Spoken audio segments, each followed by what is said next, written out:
Hello, good day, everyone. And for today, we are going to continue with our topic in basic data analytics. And we are particularly to proceed with the test of difference. So it is a part of an inferential statistics. So now we're proceeding with inferential statistics because we're done with the descriptive part. So, this is an introduction for tests of difference in statistics. So particularly we'll be talking about parametric and non-parametric approaches.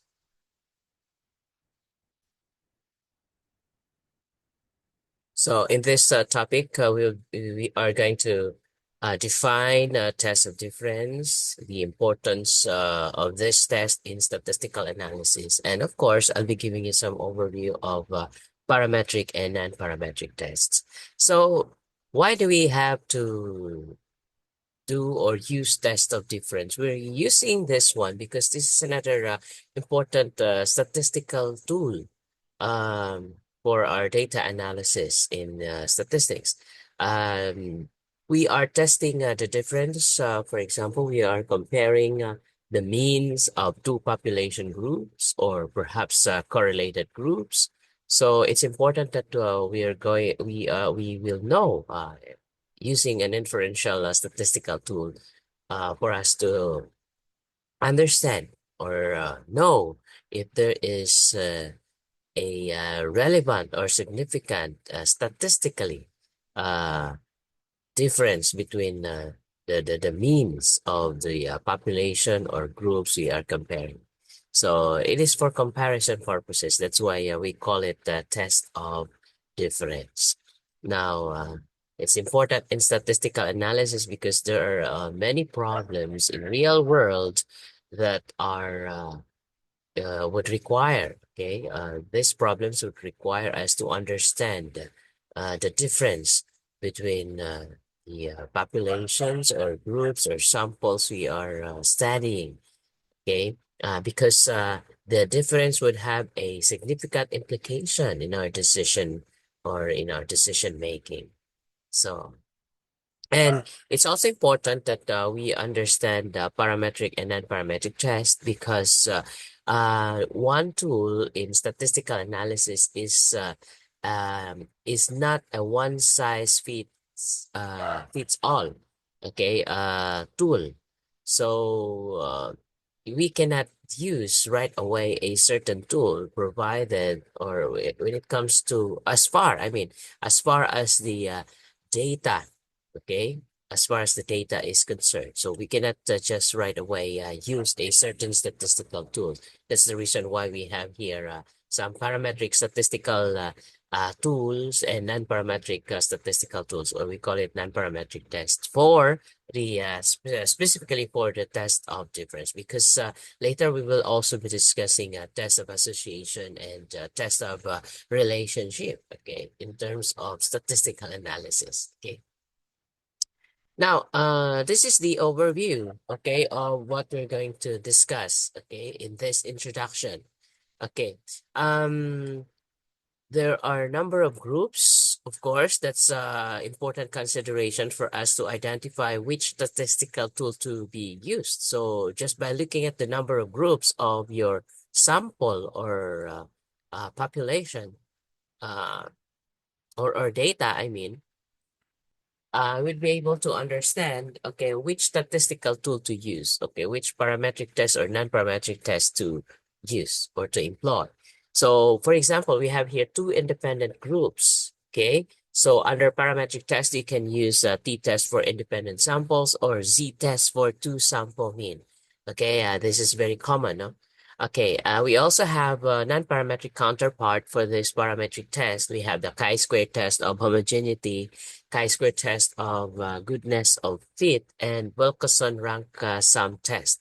And of course, we also have Mann-Whitney U test. Okay, this is for two independent groups. If we talk about two independent groups, okay, perhaps okay, consider, for example, I'll give you an illustration. Okay, suppose you are taking a survey of I mean, you have this survey. You want to know who among the candidates are um, leading the race. Okay, for example, for the position of a mayor in a certain locality.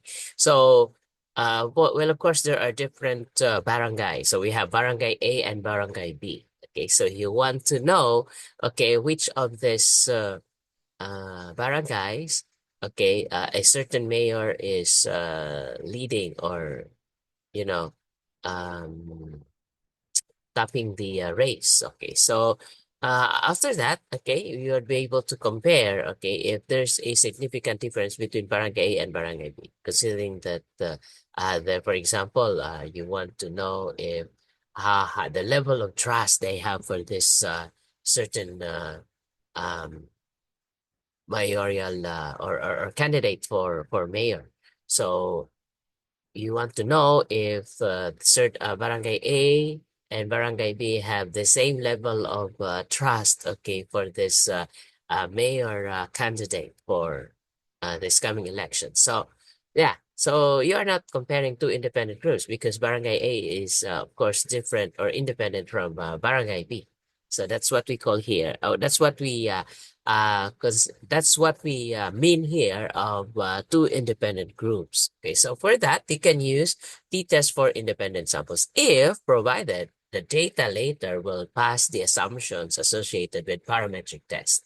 But if it doesn't pass, okay, you can proceed with non-parametric test. So we have the many counterparts here for the parametric test under the two independent groups for t-test. I mean, for group test of difference, I mean. So now after that, after another one, another consideration, okay, if it's not about two independent groups, so you can proceed with correlated, or we have also in real life scenario, we have correlated sample or one sample group. What do you mean by correlated sample or one sample group? This is very common, especially if you are considering only one population here. For example, a certain classroom, okay, classroom A or section A. You want to know the pre-test of the students before you discuss the topic, okay, and after you discuss the topic, you will take the post-test. So now you have the pre-test and the post-test for this section A classroom. So you have here a one sample group or correlated sample because it's just the same population. It's just that you expose these populations in a pre-test and a post-test. So before and after scenario. So you can use here under parametric test, you can use t-test for correlated samples, and you can also use z-test for one sample group. That's for parametric test. But under non-parametric test, the counterparts of parametric test here are the Fisher sign test, the Mach-Nemmers test for correlated proportions. So now we have two independent groups, we have correlated sample. Of course, in real world, we also are dealing with three or more independent groups or three or correlated groups aside from we've mentioned earlier. Okay, so in this one, we can use parametric test. The common test we use under this parametric test is the ANOVA, or we call it F test. Okay, under the non-parametric test, the counterparts, of course, of parametric test here are sign test for K independent samples, the Kruskal-Wallis test, and the Friedman FR test for randomized block designs. Now, this sign test for K independent samples, you can use this for ANOVA, analysis of variance with more than two independent groups, okay? Three, because so when we have two independent groups, you can use t-test or Wilkinson rank sum test. Yeah. So, but here, if there are more than three already, I mean more than two, we have three independent groups, you can use sign test for K independent samples under non-parametric test because we can use in ANOVA, I mean in parametric test, we can use ANOVA. They're very common. So, you cannot use right away ANOVA because there are assumptions, okay, for this parametric test before you can, before you can employ it. We also have Kruskal-Wallis test and the Friedman FR test for randomized block designs. Now, for ANOVA, I'll be discussing more of this later, okay? Especially the types of analysis of variance. But since this is just an introduction, so we'll just have to deal with the basic concepts of analysis of variance together with its counterparts in non-parametric test. Okay, so let's proceed. So let's just have a brief or introductory comparison between parametric versus non-parametric test. The parametric test, okay, it assumes specific distribution, okay, like a normal distribution. That's why you can use parametric test. So, in our example, or in my previous discussion, in our introductory part, okay, of this course or of this subject, I told you that one of the things that could affect the normality of the distribution are the outliers. Okay, so when you have outliers, okay, it can affect the normality, okay, of the distribution, the data distribution. So in that case, okay, if you are not willing to, to omit these outliers, so you can use, of course, the median instead of the mean, okay, because most of the parametric tests, of course, or yeah, the parametric tests we're dealing here are using mean as the parameter. Okay, so under the non-parametric test, of course, we can use the median, the mode, but commonly, of course, it's about the mode. Okay, so that's why it does not require distributional assumptions because you just have to get the center, right? So yeah, that's why the non-parametric tests, which are not really strict with the assumptions of normality, okay, you can use actually data with outliers and so on. So that's it. I already provided you with a specific detail of that discussion, but we'll just have to go back to that. No? So in order for us to understand parametric versus non-parametric test.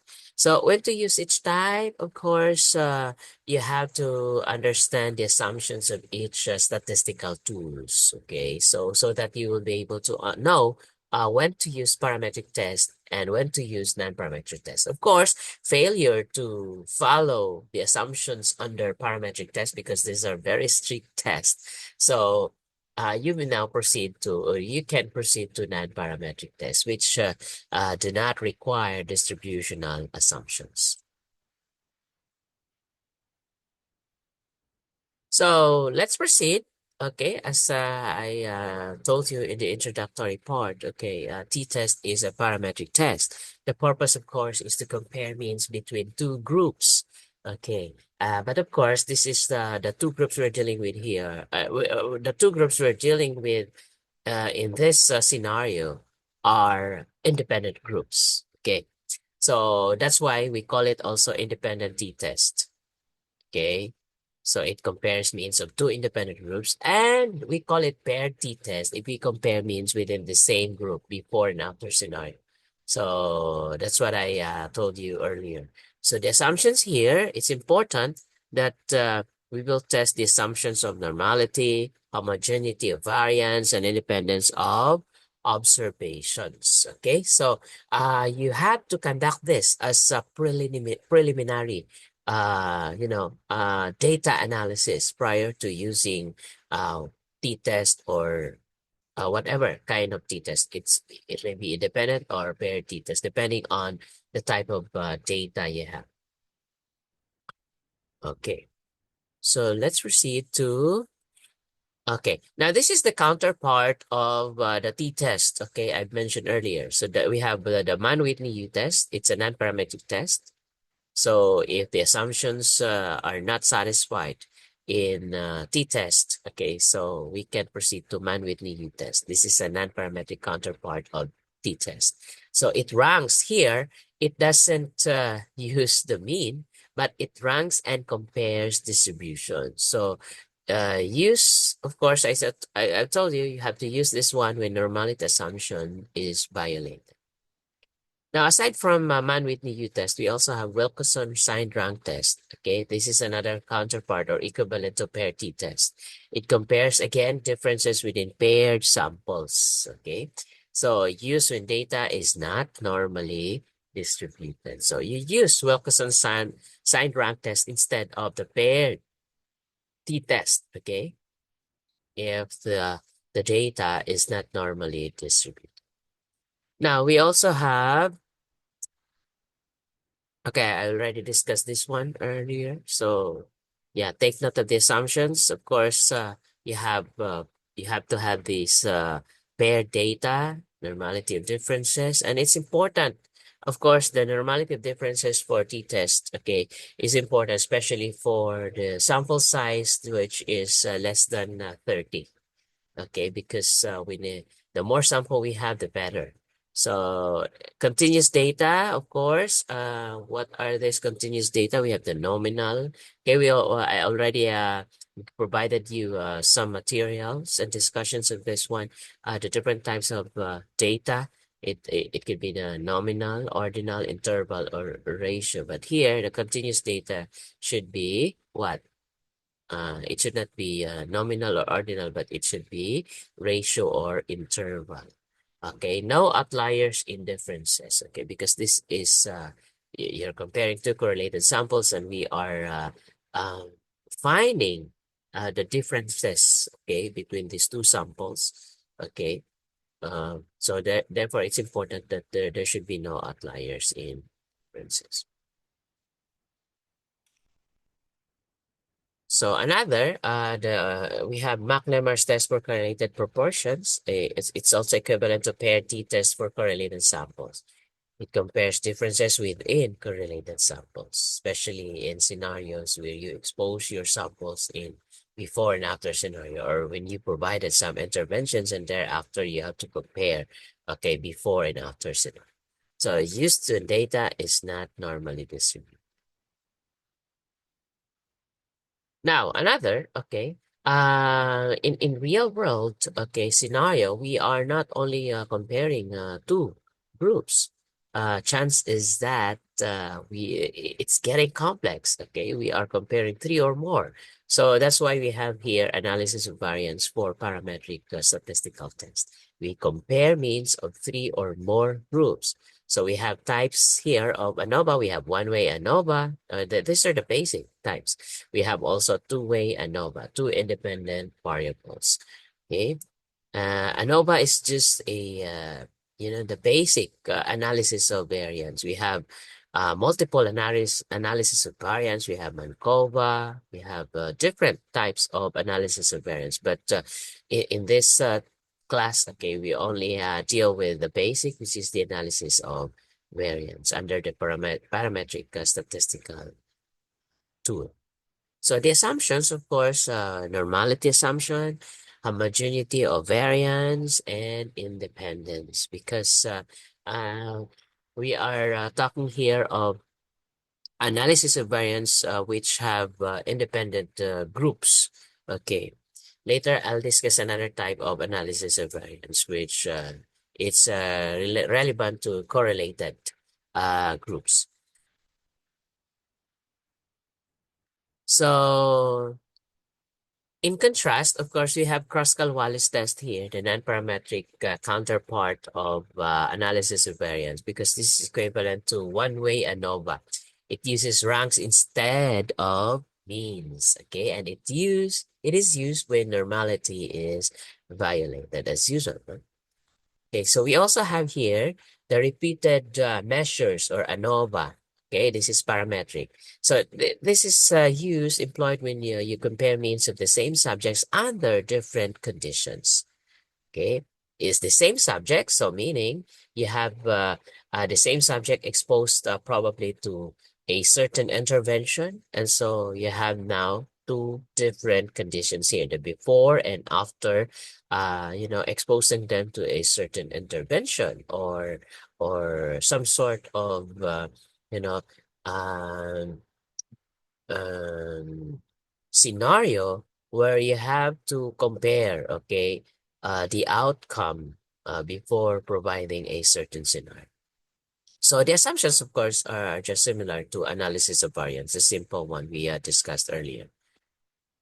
Okay, we also have Brightman test, which is another non-parametric counterpart of analysis of variance, but it's equivalent to repeated measures ANOVA. So this is used for rank data in repeated measures. So in conclusion, okay, we're able to discuss here the test of difference and how it is to be employed or when it is to be employed, and what are the types of tests of difference under parametric and non-parametric test. And what's the importance of checking the assumption, or why it's important to check the assumptions, because it will lead you right away to the right statistical tool to use. Okay, it's important that you have to use the appropriate statistical tool. After all, you are dealing here with data analysis with these tools, and your data analysis are the data analysis you have is relevant uh, to finding meaningful information about a certain data that will help you in your decision making, or uh, other uh,